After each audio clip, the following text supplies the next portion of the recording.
I think you can start, Barbara. Okay. Well, good afternoon.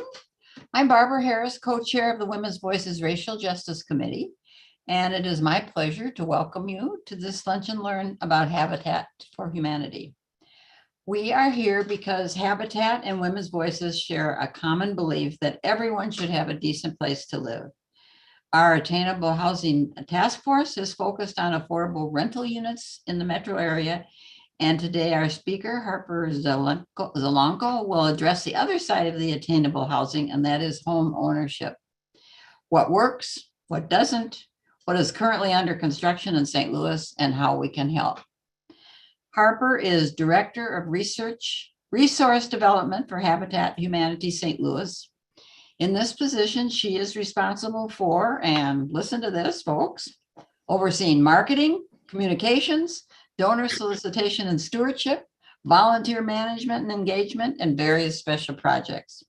She has worked at several nonprofits as well as Habitat affiliates over the past 15 years, but her passion lies in affordable housing.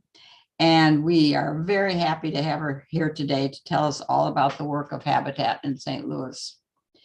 At the end of Harper's remarks, Ruth Erisman will ask questions that come into the chat. So Harper, welcome and take it away. Thank you so much, Barbara, for the introduction, and thank you everybody for being here today to give a little bit of audience to Habitat for Humanity St. Louis. I'm also going to thank Laura ahead of time because she saved me with my slide presentation, which was not working on my end, but she was ready to go. So I will be asking her to advance slides as we move on, but thank you to her for saving me there. So we'll go ahead and share screen, and I'll just get started.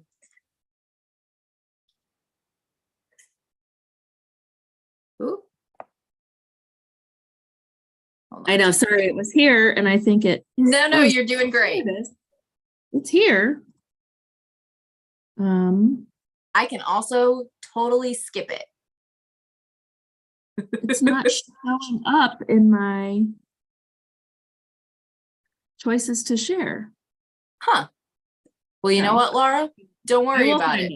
Okay. That's that's okay. Window. There it is. There it is. Oh, here we go. Yep. And then. All right. You're amazing. See, I would have given up completely and just totally moved on. I knew it was here. Come on. There we go. All right, beautiful. There's my first planter slide. If you'll move on to the next one. So my name again is Harper Zielonko. I am the Director of Resource Development at Habitat for Humanity St. Louis. Mentioned a lot of my job responsibilities. I also have a beautiful staff that works in the resource development department, and a great job description that sort of kind of tells you what I do for a living. But fundamentally what I do is manage investment. And that's what you guys are doing here today. You are investing your time and resources into learning a little bit about Habitat for Humanity St. Louis and our mission, and hopefully finding out some next steps for how you can get involved with us a little further down the line. So Habitat for Humanity St. Louis, our mission is we bring people together to build homes, communities, and hope. I absolutely love our mission. I've been tied to it now for almost 15 years, and it's something we're exceedingly proud of. So let me tell you a little bit more about us. You can go to the next slide, please. So Habitat for Humanity St. Louis was founded in 1986. That makes us 38 years old, roughly. We've completed more than 400 homes. I think we're at like 427 homes here in the St. Louis area. I say Habitat for Humanity St. Louis so many times, but I do that because we have regional distinctions with Habitat affiliates, and that's kind of what we call ourselves. So we're active in St. Louis City and St. Louis County. So that's river to river. Habitat for Humanity International is our parent company. So they kind of provide the guidelines that we follow and the rules, and then we do the practical work in our communities. So there are Habitat affiliates all across the country doing really spectacular work. Habitat for Humanity St. Louis is actually one of the larger Habitat affiliates. So we build in a Non-COVID, non-restricted year, about 15 to 25 homes every year. Most of that is new construction. There is some rehab work as those projects come up. In Habitat worlds, like I said, that makes us very large. Most Habitat affiliates build somewhere between 2 and 3 houses. They have a lot of volunteer staff. We are very lucky to have a larger staff as well as a full-time construction staff that continue our work in our community. So we're really proud to be a fairly big Habitat organization. However, that greatly speaks to the need for affordable housing in our community. So we get on average about 6,000 phone calls every year, people calling and asking about affordable housing. And if we're building 15 to 25 houses a year, that keeps us really busy, but it's certainly not putting us out of business. I like to say that St. Louis is an affordable city without enough affordable housing stock. And that's what we're really working hard to ensure here in our community, because we believe that people deserve access to those opportunities. If you can move on to the next slide, please. So I want to talk a little bit about some of the Habitat's myths and misconceptions. It's really not uncommon for me to strike up a conversation about Habitat in the grocery line. I wear a lot of Habitat t-shirts and people are pretty nosy, and it's a great way to dispel myths and meet community members. So our number one biggest misconception, and honestly, if you forget everything else I talk about today, I want you to remember this, is that Habitat does not give away homes. This is not a free program. Habitat is a true partnership. So the families who come to us and participate in our program qualify based on their income, their need, and their willingness to partner. Income is this beautiful government-sponsored government-sponsored chart that I can give you based on income and family size, and you just kind of check down the boxes and see where you fit in. But we do base it on income. We base it on need. Need looks really different family to family. So need can be those typical things that you would think of, which is unsafe living conditions. Say we have families of, 6 living in a 1-bedroom apartment. So overcrowding is another situation. But for the most part, a lot of our families are coming to us because what they're living in is unaffordable. They're paying 60 to 70, sometimes even 80% of their income to rent. And a lot of us have been in situations like that, where if you are paying 80% of your income to rent, you're very easily a personal emergency away from being homeless. If your car breaks down, if you can't provide childcare, that situation can turn very quickly. Most people in our area do not have a problem with need, unfortunately, when they're coming to us. And then willingness to partner is probably the most unique part of Habitat. So Habitat families who come into the program agree to partner and commit 350 sweat equity hours into the building of their homes and the homes of other Habitat homebuyers. They also go through extensive financial literacy classes. They go through a better homeownership class. They go through a maintenance class. They go through a neighborhood awareness class. Their children also get access to tutoring classes. We do nutrition classes and fitness classes. We want to set our home buyers up to be the most successful home buyers and neighbors and families and community resources that they possibly can. And we are going to provide all the resources we can find to make sure that happens. So they're in the program. All of those things are met. These are working families. And at the end, they pay an affordable mortgage. So they work with us to do all of those things. They put a small down payment down on their home and they make all of those investments. It is not a short program. We average about a year. Now coming off of pandemic years, we're closer to 2, and we have a very large waiting list. We have on average about 500 families working their way through our program. We have a tiered system that we put people into, which I can go into more if people are interested, where people are in various states of readiness, getting ready to qualify for mortgages. If you can go on to the next slide, please. Another myth and misconception about our families is that you can pick out a habitat family from a mile away. This one drives me absolutely crazy because it's ludicrous. Habitat families look like you and me, and they come from every racial, ethnic, religious, socioeconomic background that you can think of. They qualify for their home by meeting those income requirements, but they are working. They're low income working families. That's how they qualify for our program. And most often they qualify for a program because they will not qualify for a traditional bank loan. They have to come in with our banking partners because other banks are not going to look at them, unfortunately, based on their income and working history. Our families actually did fairly well during the pandemic. That's such a weird thing to say. But so many of our families are frontline workers. They're educators. They drive buses. They work in nutrition. And so many of them had front-facing jobs that we were actually seeing our families do okay, which, thank goodness, quite frankly. But that's what a habitat family looks like. You will not be able to pick out a habitat family, and I hope you don't try. If you can go on to the next slide, please. Another misconception that I like to talk about is that Habitat builds poverty housing. That is just not true. Habitat builds affordable housing. I have 3 pictures up in the front that are 3 of our gorgeous modeled houses.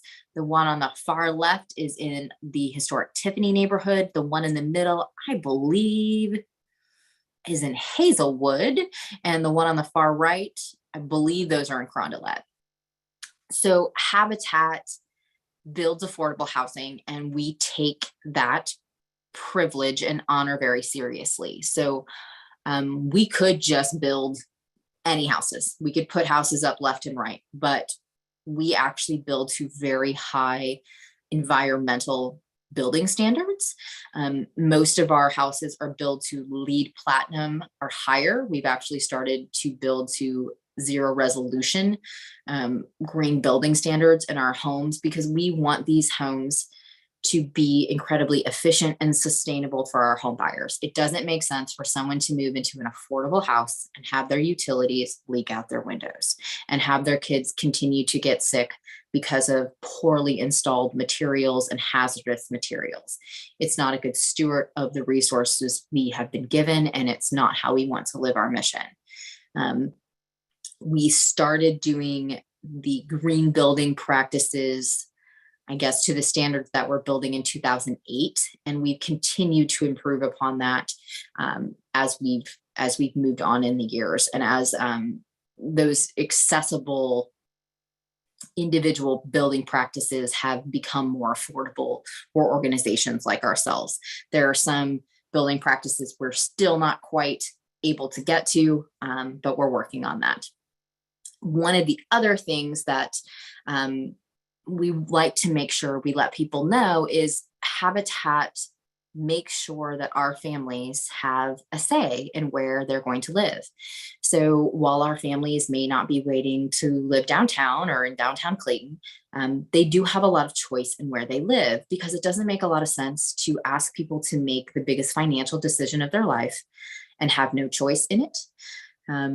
We don't do that anymore. I will say in our earlier histories, we would do considerably more neighborhood building where we'd go in and put dozens of houses.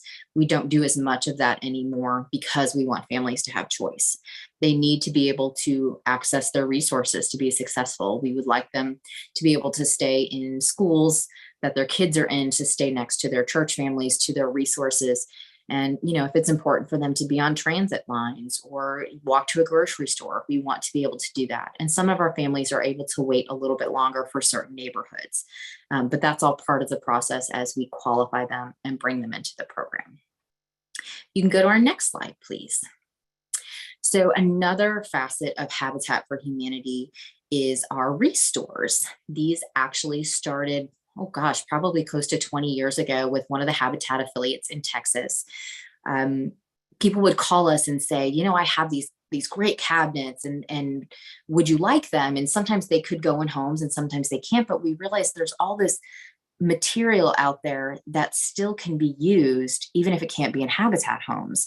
So Habitats started opening restores, which essentially bring in donations of new and used home supplies and home goods that are then sold to the public and kept out of landfills. So we have 2 locations. We have one in De Pere. We have one on the south side at Chippewa and Grand.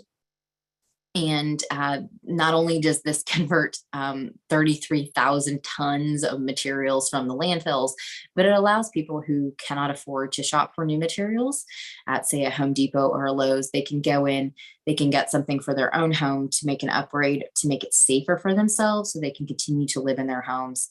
And then if you support the restores, anything that it's purchased at the restores, those profits go back to continuing to build our mission. And we're just exceptionally proud of that. Next slide, please. One of the other misconceptions that often happens with Habitat is we have this great brand as a Habitat for Humanity. Habitat for Humanity International, like I said, is our parent company.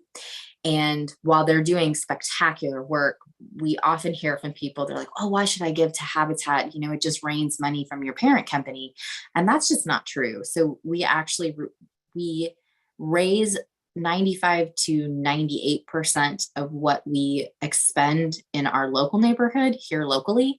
We only get about 2% support from our parent company. So Habitat for Humanity St. Louis is really a local investment. So if you want to give locally, your investment stays local. It builds locally with Habitat for Humanity St. Louis. And that's something that we're exceptionally proud of. We really are a local organization that's looking to change the landscape of affordable housing here in St. Louis. Next slide, please. So what's the real need? Oh, I have an outdated slide there. Nobody look at it. So we're up to 6,000 phone calls for assistance each year. That actually went up during the pandemic quite a bit. If there is a way that you would like to get into Habitat, I like to say, I can find a place for you. Because the need really is great. We certainly are not putting ourselves out of business. Apologies, I kind of lost my place there for a second. If we can go on to the next slide, I kind of already covered that. There we go. Get involved. All right. So you've heard my spiel now for a few minutes. I'm going to take your questions. I honestly can't wait. How do you get involved with Habitat? What are the opportunities that are available? So just like any nonprofit, we are always fundraising because we have an affordability gap to fill. So say on average, it costs us about $150,000 to build a house. Our home buyers might only qualify for $130,000. So we have to bridge that gap with donations, cash in hand. We also leverage volunteer hours, which is a unique Habitat model, as well as in-kind gifts. So we have volunteer opportunities on the Habitat work sites. You can actually come out and swing a hammer and work alongside Habitat families to build their homes. We host more than 4,000 volunteers each year, filling more than 11,000 volunteer opportunities. And that's, you know, if the work site is for you, great, but we also have committees just like anyone else. You can work advocating alongside our families as they walk their way through our program, as well as kind of some special interest programs that we have. And then just like anybody else, we do some events. We're not really event heavy because we like to have people out on the work sites. I like to say that if you were interested in Habitat, I will find a place for you.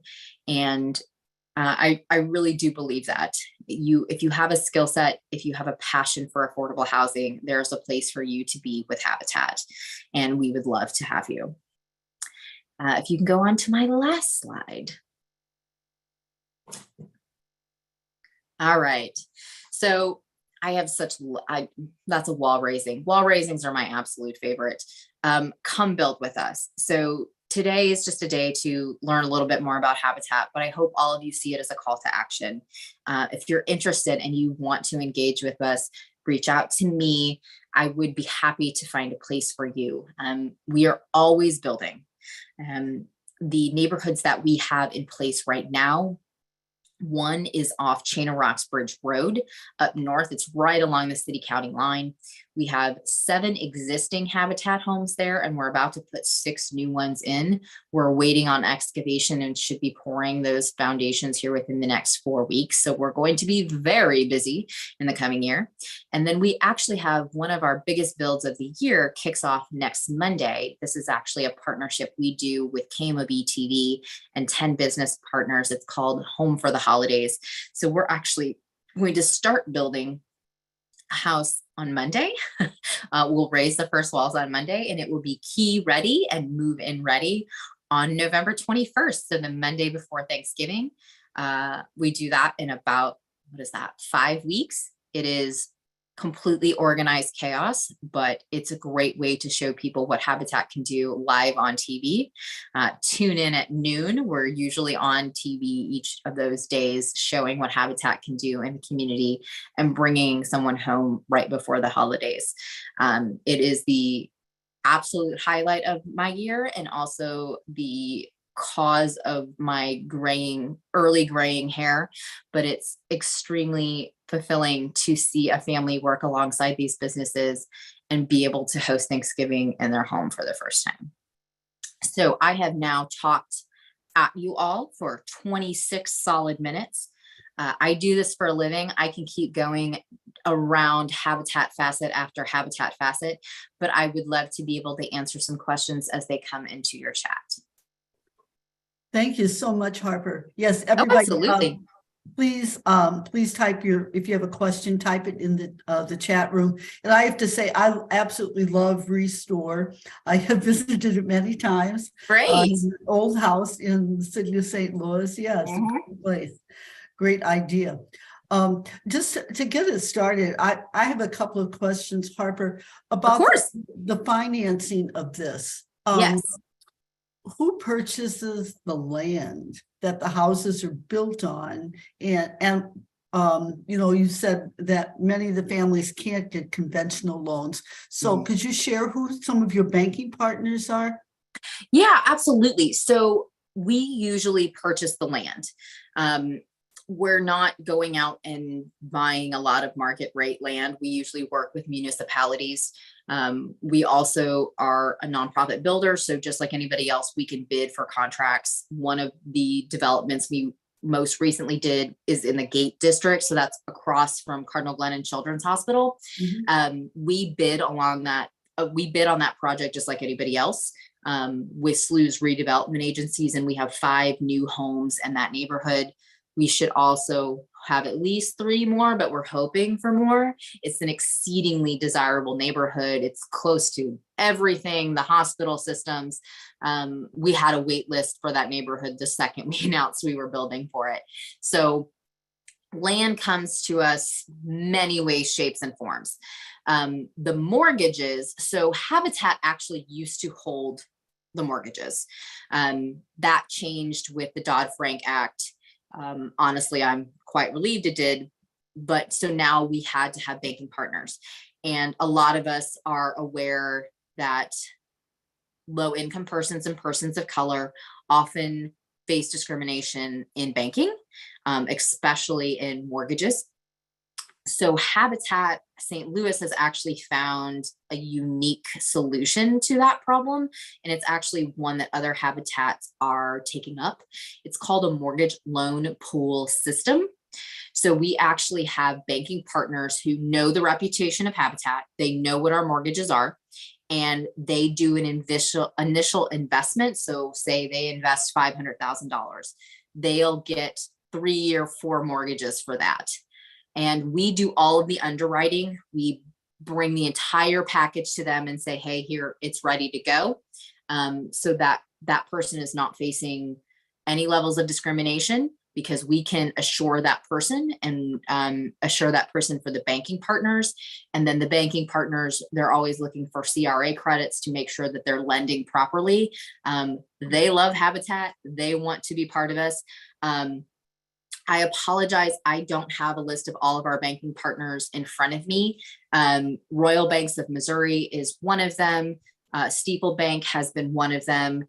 I might be able to find that before the end of this call, but we have, I think there's 5 active banking partners right now who essentially, like, they rotate. They'll take 5 mortgages, and then it'll go to the next partner, and then they'll take 5 mortgages and it'll go to the next partner. We started that system about 3 or 4 years ago, and it's working beautifully. We have to do a lot of work, but we can assure a family and a mortgage for a bank, and they absolutely love it. And other habitats are actually starting to take up that model. Wow, that's great. I'm thinking in the building of houses, do any of the labor unions that are related to the construction trades partner with you? Yes. So actually the IBEW, Electrical Contractors Union, does all of our work at a significant discount for us.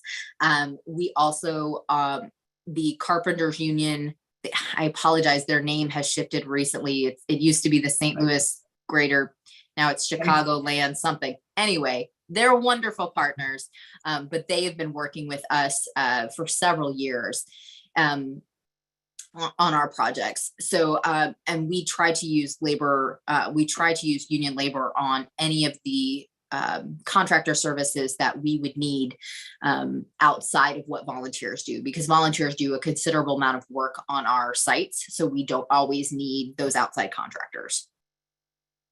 Great. Mm-hmm. Does anybody else have a question? You can.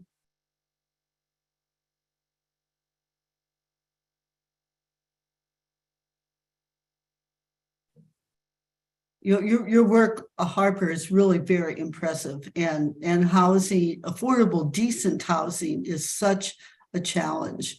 There was an affordable housing report card that was issued in 2021, and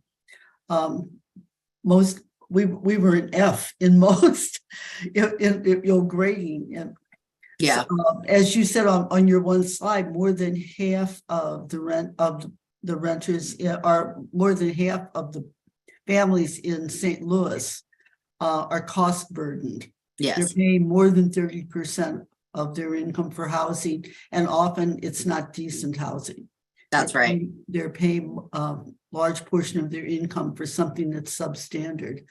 So your work is really terrific. Yeah, and St. Louis is often lauded for being an affordable city, and I do agree it really can be, depending on where you live in St. Louis. I wish we were being upheld as an example for affordable housing, because I think we could be. I really do think the organizations and the resources and the philanthropic community here in St. Louis could support that. We also are not so densely populated that we don't have the space to make space for low income and working families. We just need to be doing a little bit more. Right. Yes, you're absolutely correct. It is affordable if you have an income that's greater than the area median income. If Absolutely. You're a low income family, you're in trouble. Lynn had a question. She asked, how are families found? Honestly, most of our families find their way to us. Part of that is because we are very well known in the community, but we also do quite a bit of community outreach. So events like this, our family services department very often goes and presents to community organizations. We get a lot of referrals from other community support agencies who are supporting our families.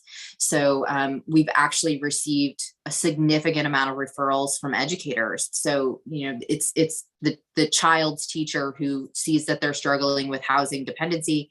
And and they're like, hey, have you heard about Habitat? I know your mom and dad work. And they will talk to the families, and we will go and do presentations in schools. Whenever we enter a new like neighborhood, we also make sure to reach out to the connected community parties in the local municipalities, and do a presentation in the community. And those are always extremely well attended.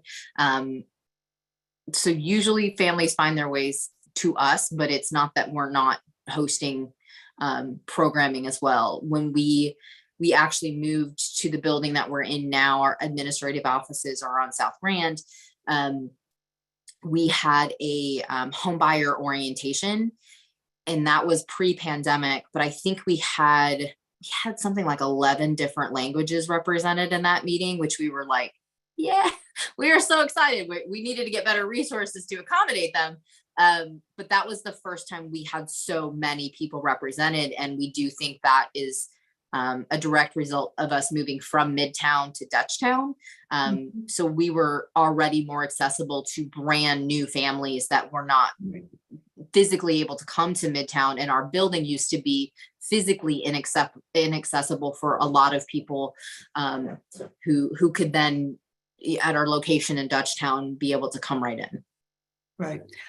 Gail had a question. She said, I've been under the impression that Habitat prefers to have large groups of volunteers with the corporate connection. Her question was, how are individual volunteers plugged into construction projects? Yes. So I'm sorry that that's been the impression that we've given off, if that's what you've received.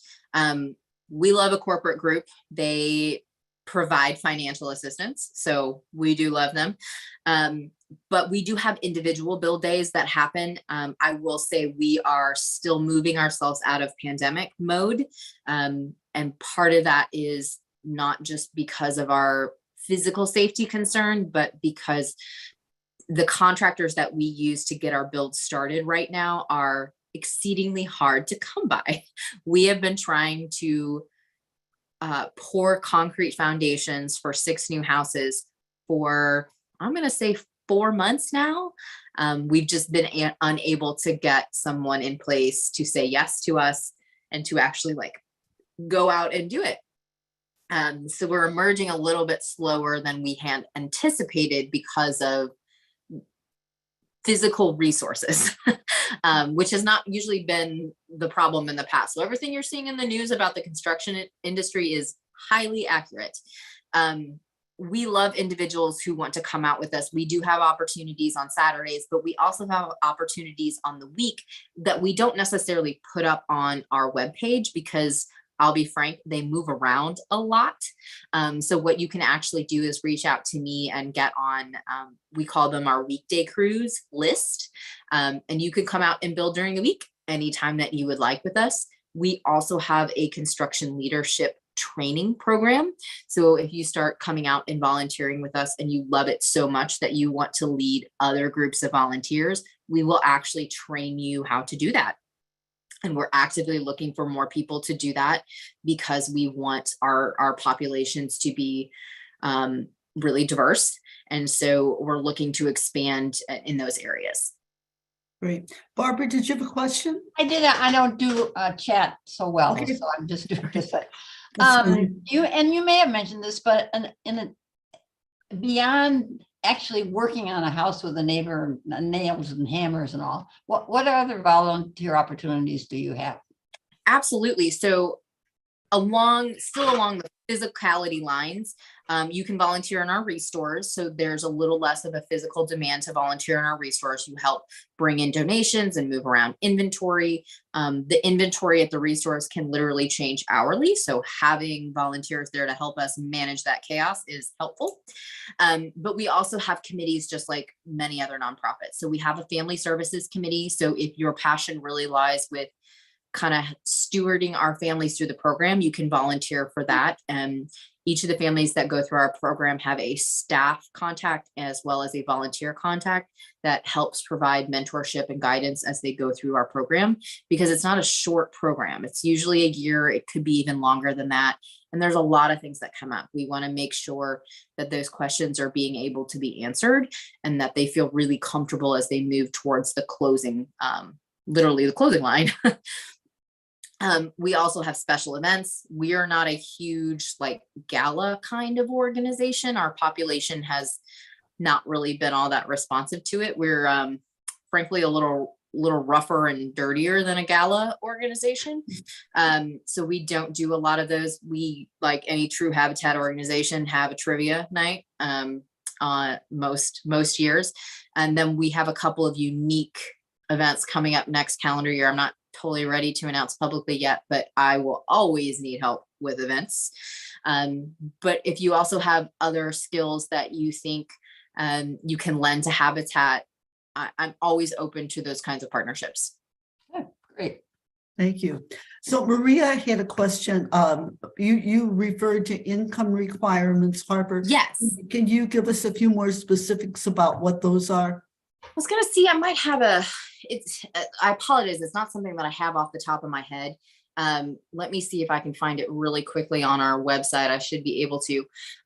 So it is the, I apologize. The words have just flown out of my brain all of a sudden.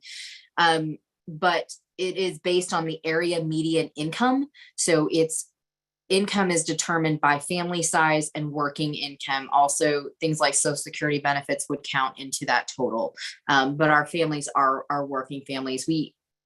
I apologize. So we usually do have an application on our website, but because we are still so far behind from the pandemic years, we actually, for the first time, closed our application process this past year. We should be able to open it up again next year, but we had such a backlog on what we were able to produce that we had to close that process. So I mentioned how many volunteers we have annually. Well, we went down to a staff of 6 during the pandemic. So we went from having like 300 people a week to 6. So it was, we're still working our way out of that one. And it's probably going to be a while. I just saw it pop up, the waiting list. So I'll go through this. Answering what's our waiting list like is a little complicated because our waiting list actually has many tiers. So there's about 500 families and individuals in our full waiting list. Some of those families know they're not meant for Habitat homeownership, and that's fine. When families come to us and go through the application process and go through the pre-screening process, they go into a tiered system. So tier 1 is like ready to go. They could qualify for a mortgage tomorrow. Their income looks good. They've probably been at their job for more than a year. They have consistent payment histories. Their credit looks decent. They're ready to go. Tier 2 may have some problems on their credit that we need to take a look at as a group. So maybe they've had late payments, maybe there's some collections, maybe they have job hopped, and they've only been at their job for say 6 months. We want to make sure they have consistent employment so that they can pay their mortgage. And so they might be a year to 2 years out from being ready for a traditional mortgage. And they need some credit counseling. They need to go to some financial literacy classes. And then tier 3 is someone who needs some significant credit help. They might have a recent bankruptcy. There might be some really complicated issues on there. And we actually have banking partners who help us with those applicants. And some of those people may never qualify for a Habitat home. They might qualify for a home in another way. They may decide renting is better for them. So we have banking partners. We've used Bank of America. We use Wells Fargo. I'm trying to think, St. Louis Bank has done some programming there. I know Steeple has done some there as well. But they have outside programming that we can send those individuals to work on their financial literacy, their financial soundness, and get ready for the next step in their lives. Great.